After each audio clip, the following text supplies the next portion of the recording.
Estoy leyendo un documento acá vinculado a Colombia, al gobierno comunista de Colombia, gobierno del socialismo del siglo XXI, y manifiesta este documento oficial que desde el año 2021 Medellín se convirtió en Distrito Especial de Ciencia, Tecnología e Innovación, siendo la primera ciudad en Colombia en contar con dicha denominación. Para entender mejor este hecho, queremos responder a algunas preguntas frecuentes que surgen, dice el periodista. ¿Qué significa ser un distrito como entidad especial? Que somos una entidad territorial con autonomía administrativa que puede gobernarse por autoridades propias y goza de facultades especiales, diferentes a las contempladas para los demás entes territoriales, tales como municipios y departamentos. Significa que tenemos unas características particulares del territorio que ameritan un régimen especial de administración. Medellín se suma a otros distritos especiales que en Colombia son 11 ya, como Barranquilla, que es un distrito industrial y portuario, Santa Marta, que es un distrito turístico, cultural e histórico, al igual que Cartagena, Buenaventura, Barranca Bermeja, entre otros. ¿Qué beneficios implica ser un distrito especial? Actualmente la declaratoria de Medellín como distrito se encuentra en proceso de reglamentación en el Congreso de la República y no se tiene claridad de cómo quedará el tema tributario. Es decir, puede pasar que Medellín asuma nuevos impuestos, como por ejemplo los de las bebidas alcohólicas, rodamiento también, que normalmente tienen las gobernaciones, pero no se sabe. Bueno, esto sigue, plantea después presupuestos para esos distritos. Exactamente lo mismo está planteando el proyecto de ley presupuestal del gobierno del Frente Amplio. Crear distritos a través de un anclaje regional que se plantea en el presupuesto en cuanto a distintas áreas o regiones en las que se puedan desarrollar determinadas actividades, sean estas empresariales e industriales fundamentalmente. ¿Por qué? Porque van directamente a la afectación de la actividad económica y productiva sobre la base de un ordenamiento territorial que se plantea desde el presupuesto, es decir, desde el proyecto de ley presupuestal, plantean una refundación territorial del Uruguay en cuanto a áreas territoriales, se pueden llamar jurisdicciones, pero eso es en términos más técnicos, se le llamarán también distritos o se hablará de secciones o de comunidades, no sé qué nombre le darán, pero está en la elaboración del presupuesto como la idea de la creación de zonas o regiones o distritos, plantea el proyecto de ley, que va a quedar a cargo de lo que el Poder Legislativo decida en cuanto a los términos formales nominativos de esa estructura. Lo nominativo es lo menos importante, de esa estructura compartimentada de áreas jurisdiccionales, digamos, predeterminadas para ciertas producciones y no para otras.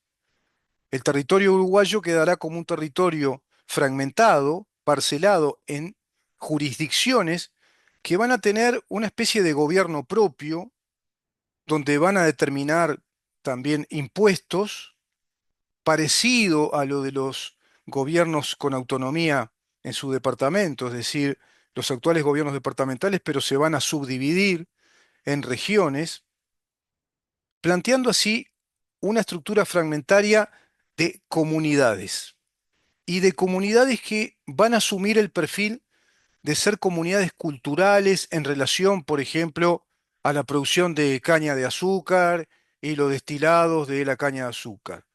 Una región que sea vinculada a la cuenca lechera y que tenga que ver con la cultura vinculada a la cuenca lechera.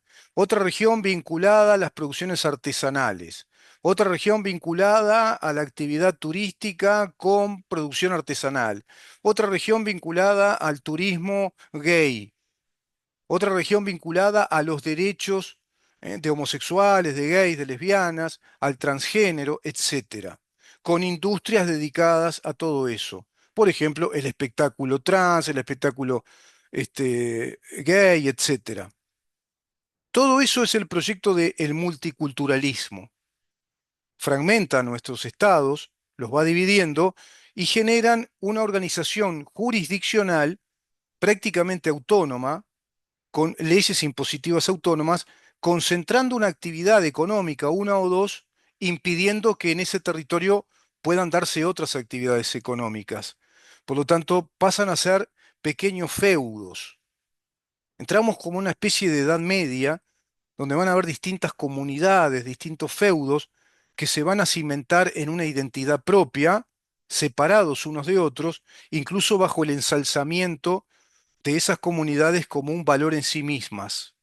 Eso es lo multicultural. ¿Qué significa ser un distrito como entidad especial?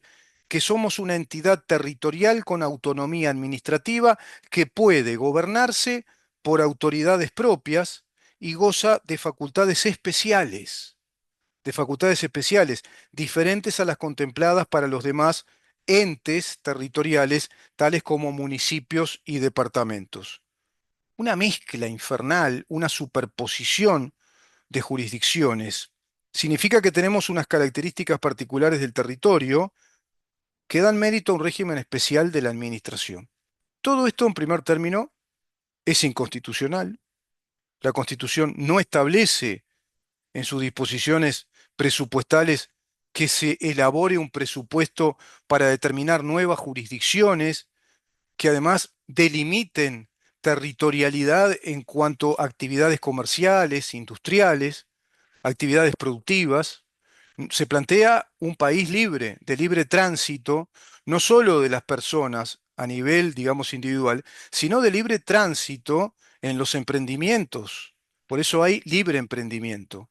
Libre emprendimiento significa muchas cosas, implican varios conceptos, que somos libre emprendedores cualesquiera de nosotros, en términos legales, jurídicos, tenemos los mismos derechos a emprender la actividad que se nos ocurra o nos parezca la más apropiada o la que podemos llevar a cabo por nuestros talentos, por nuestra experticia, por nuestra vocación, etcétera. Pero también hay libre emprendimiento en cuanto a que podemos instalar libremente una actividad industrial, una actividad comercial, una actividad profesional, una actividad de explotación de recursos naturales en cualquier parte del país, con total libertad, simplemente ajustados a la ley y a la Constitución bajo lo que establece el artículo 36. Una lícita actividad industrial, comercial, profesional, eso dice el artículo 36. Una lícita actividad industrial, comercial, profesional. ¿Sí? Cualquier tipo de actividad empresarial, profesional, industrial, comercial, en cualquier parte del territorio nacional.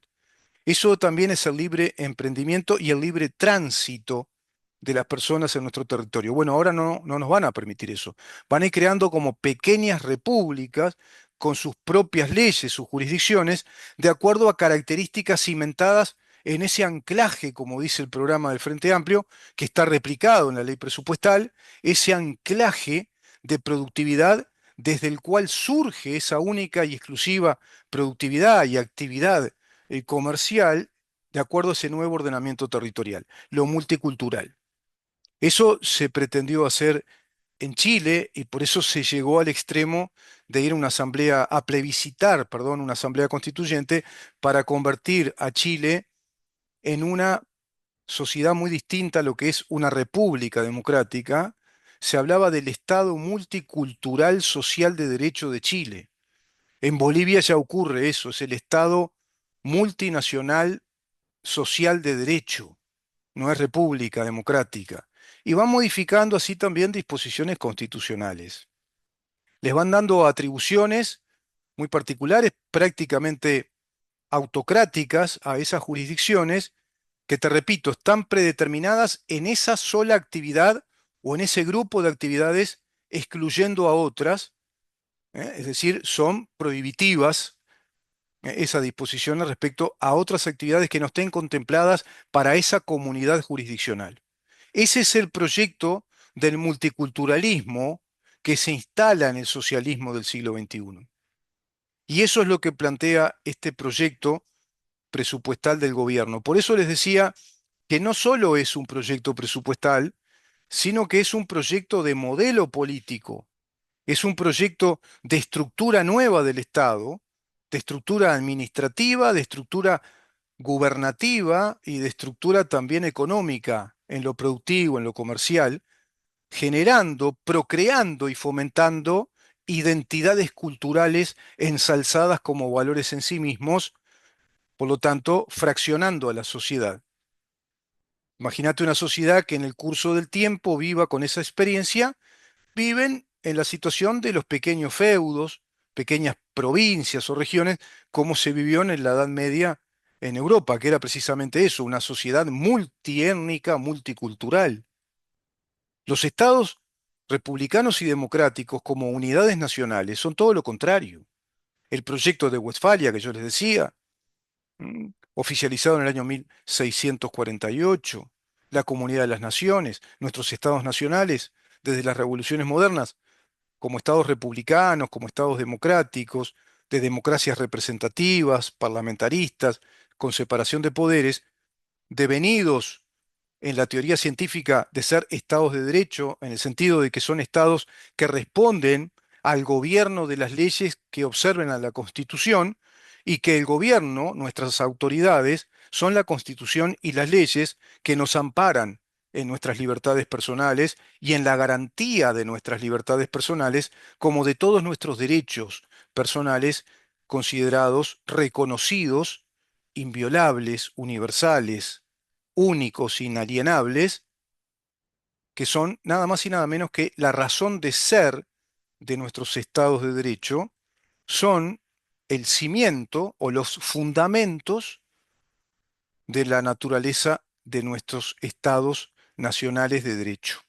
Como repúblicas democráticas, el caso de Uruguay como una república democrática, de acuerdo a los artículos 72 y 82, que así lo dicen a texto expreso, pero toda la Constitución, en definitiva, en su organigrama, en sus principios jurídicos, en sus disposiciones generales, plantea explícita e implícitamente la conformación, la construcción, la estructura de un Estado republicano y democrático, ajustado a las normas que estén en plena observancia con la Constitución como la cabeza de ese orden jurídico, como la máxima ley, la ley suprema por encima del resto de las leyes y de los actos administrativos. Todo eso se rompería, se pulveriza con esta construcción también directamente agraviante para con las disposiciones constitucionales que se formulan desde el artículo 214 en adelante, perdón, respecto a una de las tareas fundamentales que tiene el Poder Ejecutivo, que es la elaboración de un diseño presupuestal para establecer, digamos que el derrotero de una política económica cuya iniciativa de propuesta legislativa es privativa del Poder Ejecutivo. Quiere decir esto que debe nacer originalmente del Poder Ejecutivo para que quede sometida al escrutinio legislativo, a la revisión y a la discusión parlamentaria en un plazo de 90 días. ¿Qué hará la oposición parlamentaria? Y creo que nada. Una vez más acá estamos viendo que el acto electoral, el último que tuvimos, a partir de ese debate presidencial entre Yamandú Orsi y Delgado, y Álvaro Delgado, es un acto electoral viciado de nulidad a través del fraude electoral, porque todo este plan de gobierno se ocultó en el debate. No se le mostró a la opinión pública y por supuesto que no se le mostró directamente al cuerpo electoral, que es el que tiene que decidir con su voto la opinión que emite por mayoría a favor de una propuesta o de otra propuesta sobre la base de los programas de gobierno que ambos candidatos en esa contienda electoral, en ese debate, defienden y postulan ante el cuerpo electoral oficialmente, dado que el debate es legalmente obligatorio en nuestro país y por ende también es condición sine qua non, dicen los juristas, es decir, es una condición necesaria, indispensable para configurar la plenitud del acto, en este caso electoral, que los programas de gobierno sean efectivamente los programas elaborados por las fuerzas políticas que presentan a esos candidatos, que sean los programas que efectivamente se van a llevar a cabo. Lo que ahí proponen, lo que ahí prometen, lo que ahí discuten, por supuesto que afincados, afirmados en esos planes de gobierno, es lo que tendrán que cumplir luego. Y eso no se dio. Lo que discutió, lo que defendió Orsi, lo que prometió, y cuando al final dijo, y lo digo y lo repito, en nuestro gobierno no habrán más impuestos, por ejemplo, todo fue una burda mentira. Postuló, prometió y defendió puntos de un documento elaborado a los efectos de ese debate, pero un documento falso, que simulaba ser el programa de gobierno, pero no lo era. El programa de gobierno, titulado Bases Programáticas 2025-2030, no lo presentó en el debate, no lo debatió, no esgrimió todos estos puntos, no planteó que el Frente Amplio venía con esta propuesta, que te repito, está vinculada al socialismo del siglo XXI. Esto está hartamente estudiado por Giovanni Sartori, el doctor en ciencias políticas y teorías de Estado italiano contemporáneo, en su libro La sociedad multiétnica, pluralismo, multiculturalismo y extranjeros. Está también muy bien explicado por el libro penúltimo del el ingeniero Alejandro Peña Esclusa sobre el Foro de San Pablo.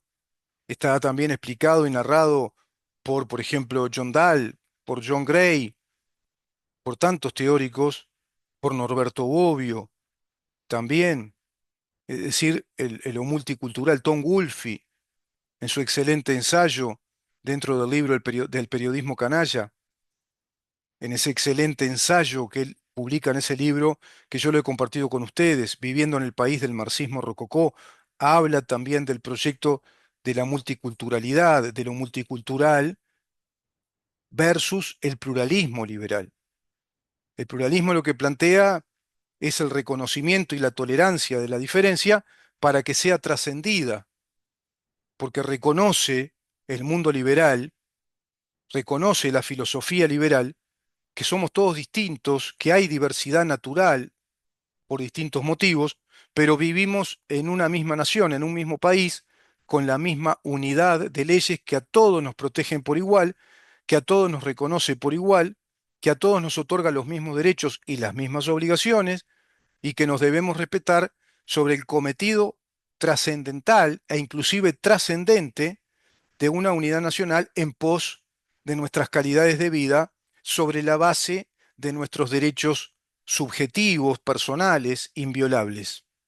Toda esta porquería del socialismo del siglo XXI, todo este sovietismo latinoamericano, es el que está representando el Frente Amplio.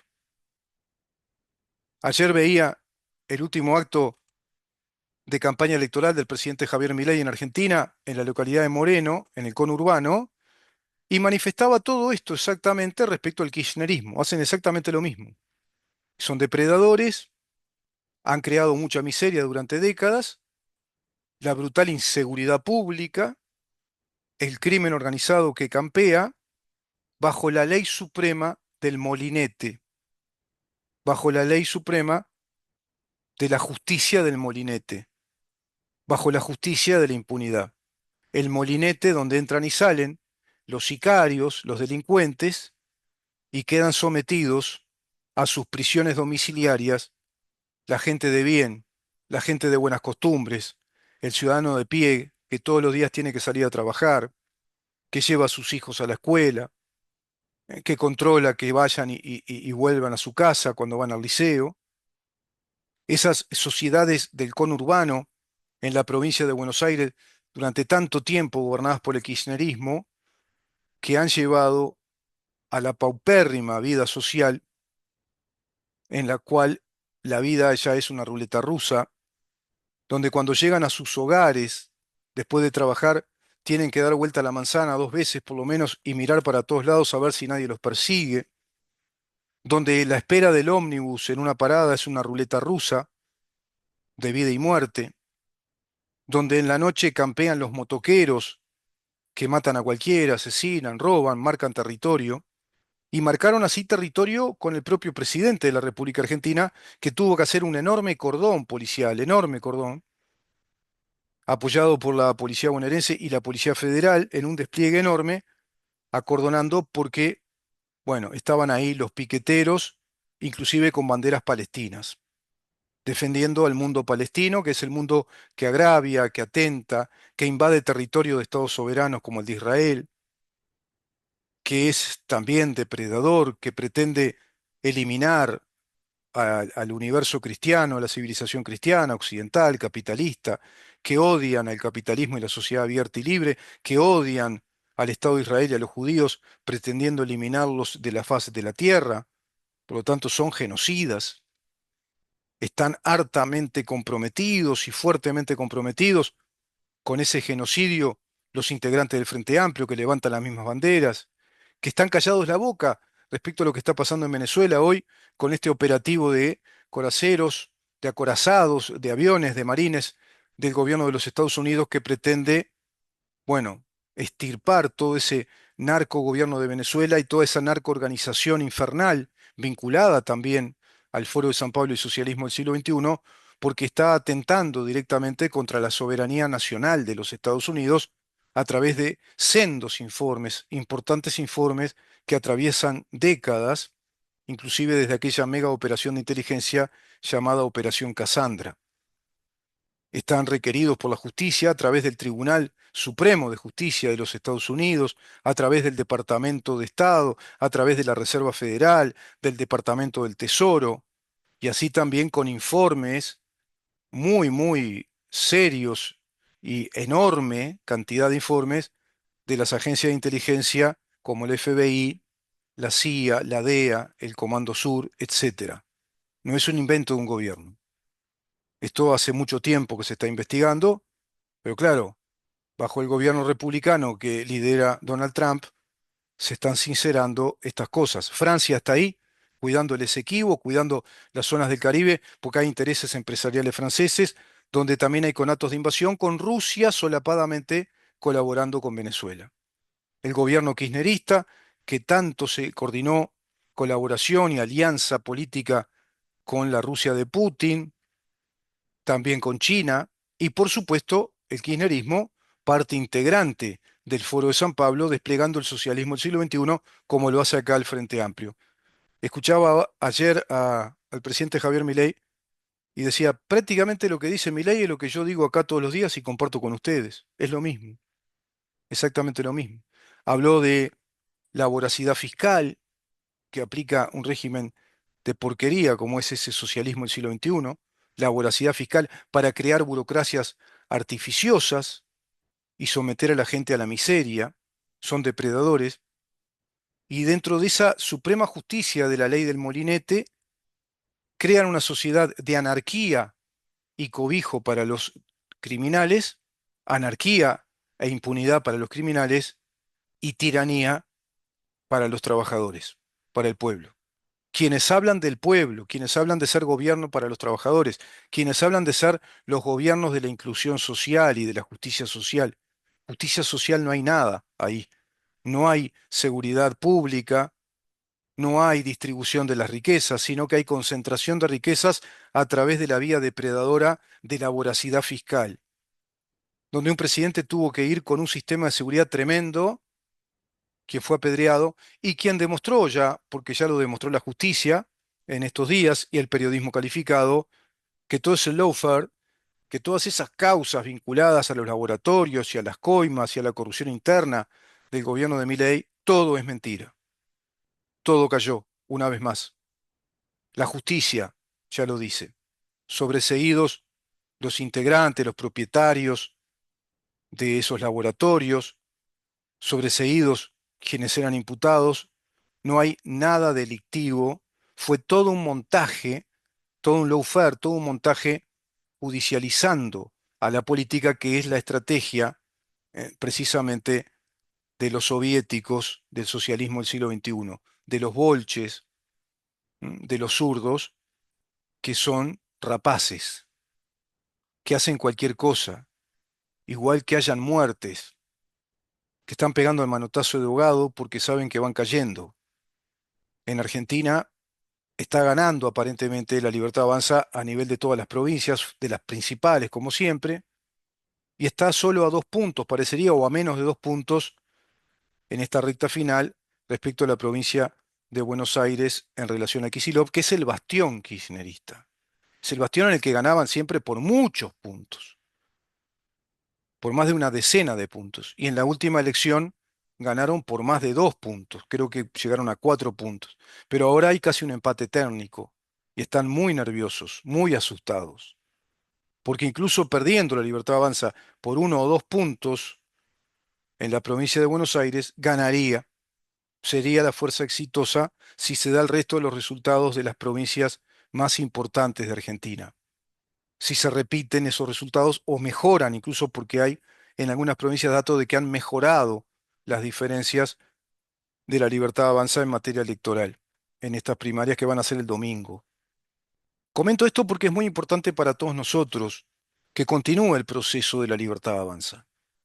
Es muy importante que continúe el proceso de gente patriota, en definitiva, que están haciendo las cosas racionalmente, que están haciendo las cosas desde el punto de vista de la Constitución argentina, que están trabajando para levantar la economía como lo van haciendo, y para hacer de Argentina un lugar en el que se pueda soñar con vivir mejor desde una república de libertades. Eso también lo manifestaba el presidente Milei cuando esas mismas zonas que hoy son tierra de nadie, que son fragmentos de estados fallidos, que son en los hechos también comunidades multiculturales ahí de delincuentes, de malandras, de sicarios, de narcotraficantes, porque también crean esas zonas, esos reductos de hecho de unas comunidades multiculturales del crimen, donde ahí el Estado no está presente, es un Estado fallido, cuando antes eran barrios de trabajo, donde no eran un paraíso, pero era tierras seguras donde la gente podía soñar con mejorar, con trabajar y mejorar. Eso es la libertad. No es el paraíso en la tierra. Es la posibilidad racional, sensata, de trabajar y mejorar, de trabajar y estudiar y mejorar, de tener buenos lugares de estudio, de tener calidad pedagógica, de tener calidad de trabajo, de tener más y más inversión, que es la verdadera generación de la distribución de las posibilidades económicas. Una sociedad cooperativa y solidaria en la generación del trabajo es una sociedad abierta que fomenta, que estimula a la inversión, al emprendedor, al emprendimiento, pero sobre todo que establece el amplio territorio de la libertad deambulatoria, planteando al país como una unidad, como una nación de libertad, no con pequeñas jurisdicciones o feudos o provincias que te dicen acá puedes hacer esto y esto otro no, todas estas cosas acá no, es en este otro lugar. No, eso es un desastre. Eso es compartimentar, fragmentar y evitar el crecimiento de todo lo intangible que son las eventuales inversiones, donde ahí se va a ir dando un lucro cesante prácticamente inadvertido.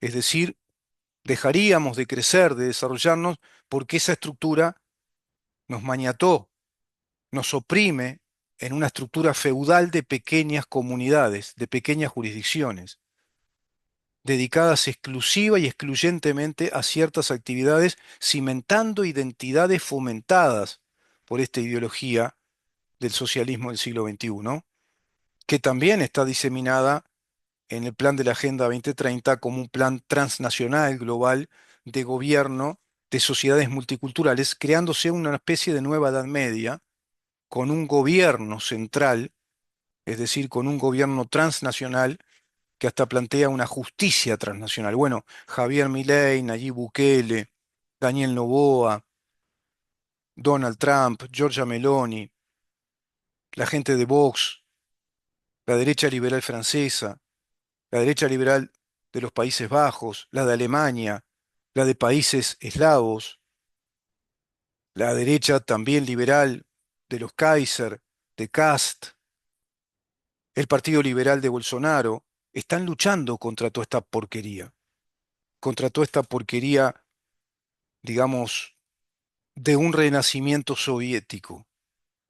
En Latinoamérica se llama Foro de San Pablo, socialismo del siglo XXI.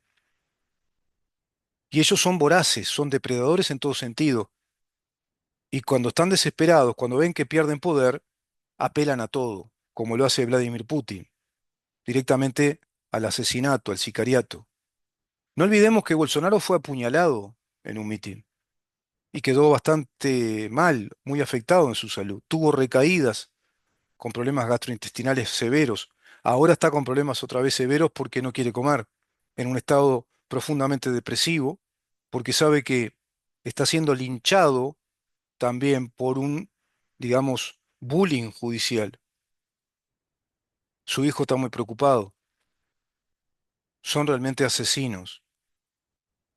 No olvidemos que, pobrecito, el senador de 30 y poco de años, abogado, con 2 maestrías, el senador Uribe, el doctor Uribe, en un mitin liberal, senador, también precandidato presidencial, con un discurso muy interesante, muy fuerte, con muchos datos respecto a la corrupción del gobierno de Gustavo Petro, fue sicariado. En pleno mitin, 2 balazos en su nuca y cayó desplomado. Y al mes prácticamente murió. Uribe, no el presidente, no es tampoco familiar. Otra familia connotada de Colombia, murió. No olvidemos que Donald Trump recibió un balazo que le atravesó la oreja, le rozó la oreja. Son asesinos también, van a fondo en esto. Si no la pueden ganar por la vía electoral, la ganan por la vía patotera, violenta, los piqueteros en Argentina, los sindicalistas uruguayos que paran al país por 1 o 2 días, los que apagaron la chimenea de ANCAP, los que rompieron las tolvas del Portland, de la elaboración del Portland en el departamento de La Valleja, los que paralizaron los bancos, los que hicieron escraches frente a los bancos que invierten en Uruguay, es decir, a las empresas financieras privadas, los que hicieron un tremendo bullying electoral agraviante para con la Constitución, para con nuestros derechos constitucionales, para con la estabilidad del Estado, para con la protección de los capitales, con ese plebiscito aberrante del PIS-NT, directamente contra la Constitución y el derecho universal e inviolable de la propiedad privada y del libre emprendimiento. Ese gobierno tenemos hoy. El gobierno que dice, además, que va a eliminar el secreto bancario, que va a eliminar el secreto bancario, que van a vigilar todas nuestras cuentas. El artículo 635 del proyecto de ley del presupuesto nacional 2025-2029 le ponen, agrega el artículo 131 bis al texto ordenado del 2023 y permite a la DGI acceder a información de cuentas, productos y operaciones financieras sin autorización judicial ni notificación al contribuyente para investigaciones fiscales propias o solicitudes extranjeras. Establece plazos hasta 25 días, multas por incumplimiento y confidencialidad de datos. Nos van a multar, nos van a penalizar si establecemos un sistema de confidencialidad de datos, si tenemos un sistema de encriptación de datos. Busca alinear, dice, con los estándares de la OCDE. Mentira. No hay estándares de OCDE que digan esto. Después lo voy a buscar. Te voy a demostrar que no es así. Pero ¿cómo sin autorización judicial ni notificación al contribuyente? Es decir, investigaciones secretas de nuestras cuentas, inquisiciones de nuestras cuentas, acceder a la información de parte de la DGI, información de cuentas, de productos, de operaciones financieras, es decir, acceder a toda nuestra actividad económica, acceder a nuestra base patrimonial, a la información de nuestro estado patrimonial, de nuestro estado financiero, sin que sepamos, sin notificación al contribuyente, sin autorización judicial. Es como habilitar allanamientos sin autorizaciones judiciales. Es como habilitar a que ingresen a nuestra casa y nos investiguen sin previo aviso y que tengan el derecho a hacer un allanamiento así, de modo prepotente. Es lo mismo. Van a entrar a nuestra casa patrimonial, financiera, que está dispuesta en un banco, que están todos nuestros datos personales, patrimoniales, nuestro dinero, las operaciones que desarrollamos.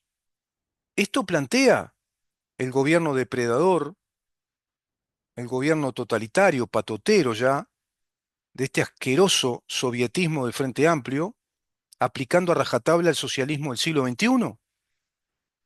El socialismo del siglo XXI que tiene en sus bases programáticas 2025-2030 y que aplica en rigor en este presupuesto, en este proyecto presupuestal, el plan de gobierno que ocultó en el debate presidencial. Elecciones fraudulentas, elecciones viciadas de nulidad. ¿Tomarán nota de esto los legisladores de la oposición de este gobierno? ¿Entenderán a qué extremo va todo esto? ¿Entenderán que no se trata de un mero presupuesto nacional, sino que es la elaboración o la ingeniería de un nuevo modelo de Estado, de un nuevo modelo político, administrativo y económico de nuestro Estado? ¿Entenderán eso? ¿Entenderán que es así? ¿Entenderán que vienen por todo, como lo decía Cristina Fernández de Kirchner en Argentina? Vamos por todo. ¿Entenderán que quieren concentrar más todavía a la justicia penal en el Poder Ejecutivo a través del Ministerio de Justicia y Derechos Humanos? ¿Entenderán que van a correr empresas con imponer el impuesto a las ganancias? ¿Entenderán que la Cámara Empresarial dice que en el 2026 ya mermará en un 43% la inversión de las empresas en el sector privado? ¿Entenderán que este gobierno quiere poner la ocupación como extensión de la huelga? ¿Entenderán que este gobierno plantea la nacionalización del sistema financiero? ¿Entenderán que volverán a agredir a las AFAPs, a la ley de inversiones, a la Constitución, al derecho de propiedad privada, y que pretenderán robar los 22.000 millones de dólares de esos fondos de inversión? ¿Entenderán que seguimos ante esta inseguridad brutal en la que campea la impunidad al narcocrimen y a sus sicarios? ¿Entenderán que no tenemos justicia? ¿Entenderán los legisladores de esta oposición? Porque tienen mecanismos para frenar esto. Sí, son de choque, son engorrosos. Ah, y van a tener que ir a un precio político, van a tener que pagar un precio político, son engorrosos. ¿O tendrán miedo que este gobierno convoque al ejército y manifestando que la oposición está desestabilizando el gobierno, le está quitando gobernabilidad, plantee entonces un golpe de Estado, el propio gobierno, y plantee el encarcelamiento de los traidores, no a la patria, sino a este gobierno, a los que desestabilizan el orden público, están generando intranquilidad, inquietud, porque no van a tener problema en aplicar todo eso.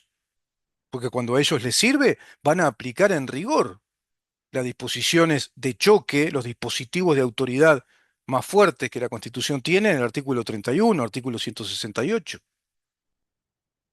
numeral 10.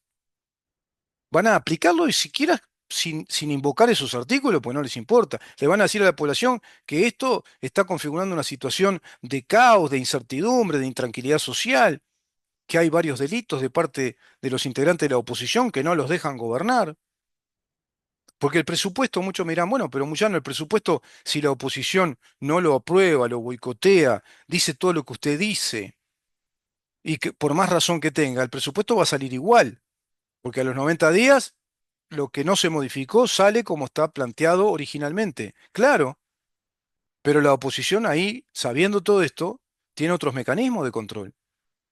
Puede hacer una campaña de junta de firmas planteando una acción de inconstitucionalidad en la que sumen un porcentaje importante de electores que presenten acciones de inconstitucionalidad en vendaval ante la Suprema Corte de Justicia respecto a este proyecto presupuestal que es un atentado de lesa nación, es un agravio a nuestra Constitución, es un golpe de Estado brutal, es transformar toda la naturaleza de nuestro Estado de Derecho a través de una ley presupuestal.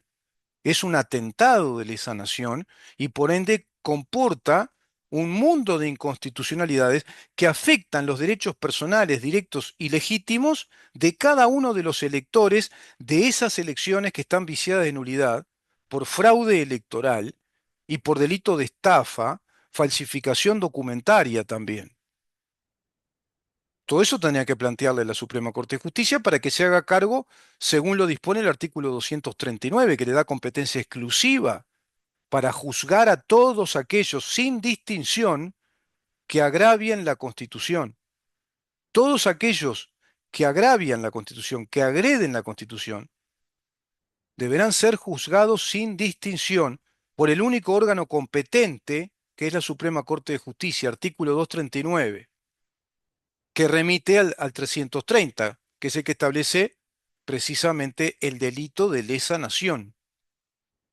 Todo aquel que atentare contra la presente Constitución será reputado y juzgado reo de lesa nación. Será considerado, reputado y juzgado reo de lesa nación. Artículo 330. También la oposición puede plantear una junta de firmas para ir a una acción reparatoria de la anulación o de nulidad del acto electoral viciado precisamente en nulidad por fraude electoral. Podrían hacerlo. ¿O le tienen miedo a que el gobierno convoque a las Fuerzas Armadas y sofoque todos esos movimientos que son perfectamente legítimos, puramente democráticos y en defensa de nuestra nación? Y entonces caen en el manido lugar común, en la asquerosa frase hecha de todas maneras preferimos darle gobernabilidad. Priorizamos la gobernabilidad ante las diferencias profundas que podamos tener. Todo ese eufemismo, esa asquerosa verborragia vacía, vacua, que no dice nada. Preferimos priorizar la gobernabilidad a priorizar nuestras diferencias, por más importantes que sean. No, si tus diferencias son muy importantes y son sustanciales, no podés priorizar la gobernabilidad porque está diciendo eso en los hechos y desde la naturaleza de ese razonamiento de profundas contradicciones que hay algo que está muy mal. Si son tan profundas las diferencias y quienes dicen que son profundas manifiestan defender la Constitución y que es en defensa de la Constitución, de sus disposiciones, de acuerdo al orden presupuestal, de acuerdo al orden jurídico de nuestro país, de acuerdo a nuestra tradición jurídica, de acuerdo a nuestra identidad histórica, de acuerdo a las disposiciones vigentes en materia de presupuesto, de derecho administrativo y del derecho constitucional, si son tan distintas las posiciones, si hay tanto conflicto tan profundo, quiere decir que los que están planteando el conflicto profundo están agraviando a la nación. Por lo tanto, es perfectamente legítimo y está en la Constitución el conferimiento de estos dispositivos de control de poder. En la Constitución le confiere este poder de control al poder legislativo y a la oposición, porque ¿qué es una democracia sino la protección de las minorías? Que en el Parlamento no son tan minoría, son mitad y mitad. Hay un país dividido ahí. Lo van a respetar a esa mitad, que en verdad es más que la mitad, porque cometieron el error electoral muchos de ir por la de ellos, el chiquitaje político que no accedió a una banca, y por otro lado, el surdópata de Gustavo Salle, que se llevó 2,4% de los votos, más los votos en blanco y anulados, anda sumando. Hay como un 56% o más de uruguayos que no quieren el Frente Amplio. Es más de la mitad. Voto en blanco y anulado, casi un 5%. En primera vuelta, la ex mal llamada por mí coalición republicana obtuvo el 48% casi del Parlamento. Y el Frente Amplio un 46%, pero suma por todo el chiquitaje político que no obtuvo banca, por el coeficiente decreciente, que fue otro 2, tanto por ciento. Creo que también un 2,4. Anda sumando. 48 más el 2,4 más el 2,4 de Gustavo Salle más el 4, tanto de los votos anulados y en blanco, ¿cuánto es? 58%, ¿no? Más o menos. O sea, hay un 58% uruguayo, pero todos divididos, todos craquelados y fracturados, como quieren fracturar a Uruguay en esta fractura multiculturalista, le dieron el poder a los que tienen el 46% de los votantes, obteniendo además un 38% de ese agravio brutal contra la Constitución, el derecho de propiedad, los fondos de inversión, la protección a las inversiones, que hizo el PCNT, el Partido Comunista. Claro que hay dispositivos. No importa que el presupuesto salga, porque hay un plazo predeterminado y tiene que salir. Pero si es un agravio tan grande como lo es, y que proviene de un fraude electoral además, porque todo esto se nos ocultó, tienen más que el derecho, los integrantes de la oposición parlamentaria tienen el deber republicano, histórico, nacional, de establecer con claridad ante la opinión pública todo este desastre que se nos viene, esta porquería del socialismo del siglo XXI, que es un directo atentado contra nuestra identidad nacional, contra la integridad de nuestra soberanía nacional, contra nuestra constitución y contra nuestras leyes en observancia de la misma. A ver si puedo cerrar esta nota simplemente con parte de este texto que escribió el coronel Arquímedes Cabrera. A mi criterio, uno de los más profundos analistas políticos, que a su vez forma parte del elenco de las Fuerzas Armadas, del Ejército, de toda una época, hoy en calidad de militar retirado, preso político en Domingo Arena. Preso político en Domingo Arena por estos fascinerosos que nos instalaron brutales golpes de Estado, entre ellos el Código, el proceso penal de naturaleza fiscalista, que habilitó la creación de una Fiscalía de Lesa Humanidad, que a posteriori de la derogación de una ley inderogable, como es la ley de caducidad, da el resultado de meter presos a viejos militares retirados para dar el mensaje a la interna del ejército de que el poder político lo tienen los tupa comunistas en el Uruguay. No van a meter preso a los que están activos, porque los militares activos tienen que contar con ellos, su confianza, porque si hay que sofocar cualquier tipo de rebelión civil legítima, si hay que sofocar cualquier tipo de control de la oposición que sea legítimo y constitucional en defensa de nuestra integridad nacional, de nuestra soberanía nacional, van a plantear entonces, bueno, desplegar las fuerzas coactivas del Estado, las fuerzas militares y policiales. Van a arrestar gente, van a empezar a meter presos políticos y directamente tomar la decisión ante la opinión pública del necesario golpe de Estado porque la sociedad uruguaya se desmadró. La oposición irresponsablemente desestabiliza la vida institucional del Uruguay. Quédate, pero bien tranquilo, oyente en general, que harían eso. Y que creo yo, intuyo, conjeturo, deduzco, que, ¿cómo podemos decir? A ver, que la tímida, que la meliflua,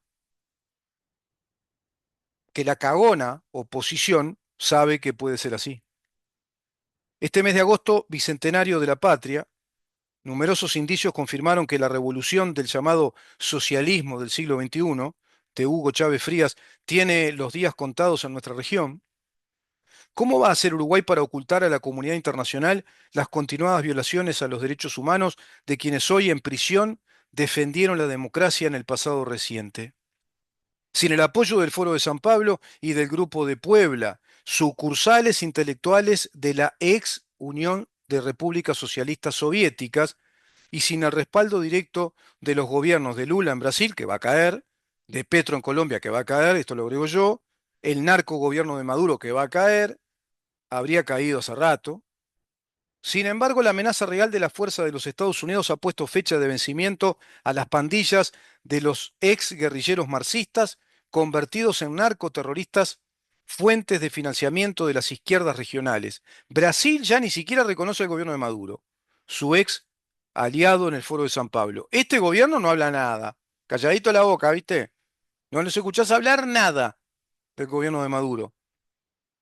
Levantan las banderas palestinas ahí, hicieron bulla con el paro del 24 y se quedan callados. En Bolivia, la derrota popular del cocainómano Morales y del cocainero, porque es productor, bueno, pronto le obligará a refugiarse en algún país socialista por sus crímenes. Y ya está otorgándose la libertad a sus opositores políticos, como sucede con el expresidente de Ecuador, Rafael Correa, exiliado político por la cantidad de crímenes que cometió, y le da con todo y le da a Daniel Noboa. que es el actual presidente, que está haciendo una purga, una limpieza impresionante de todo ese narco gobierno de Correa y de toda esa corrupción también del socialismo del siglo XXI.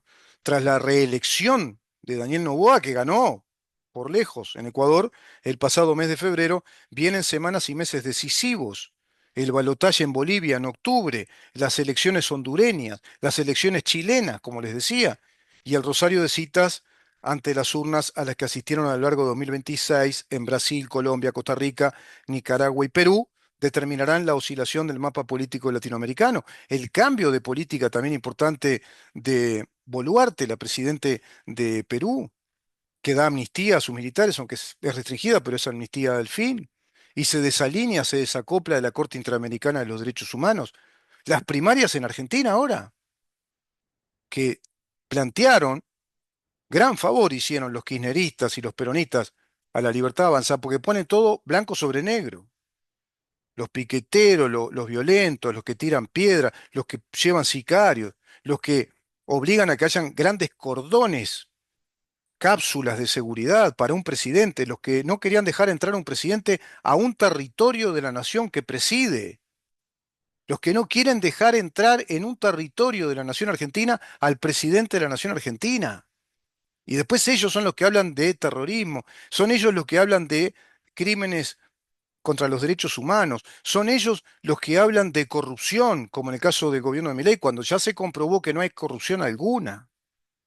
Esta oscilación estará fatalmente condicionada por el rotundo fracaso del fortalecimiento institucional y democrático invocado por las izquierdas y las promesas de una senda de progreso socioeconómico asociado al fortalecimiento del Estado de Derecho. No fue así, más bien todo lo contrario.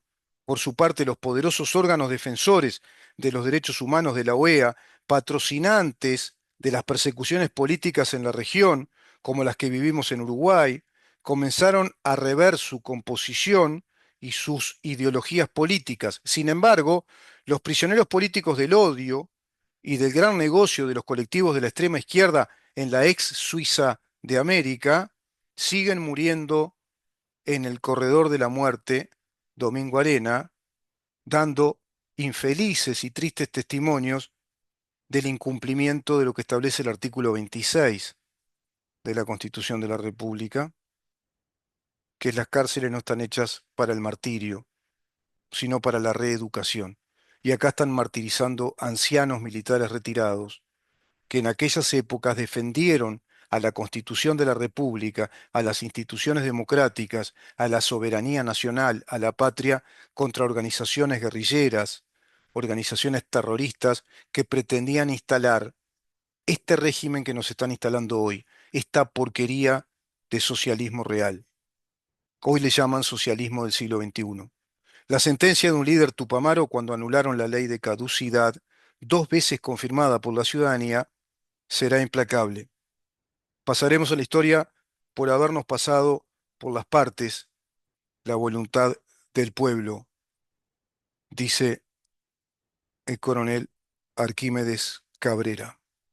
Cierro con esta reflexión de Arquímedes Cabrera, precisamente el sistemático y orgánico atentado contra el Estado de Derecho uruguayo, contra la soberanía nacional, contra nuestra dignidad, nuestro honor, contra nuestras vidas, contra nuestra libertad.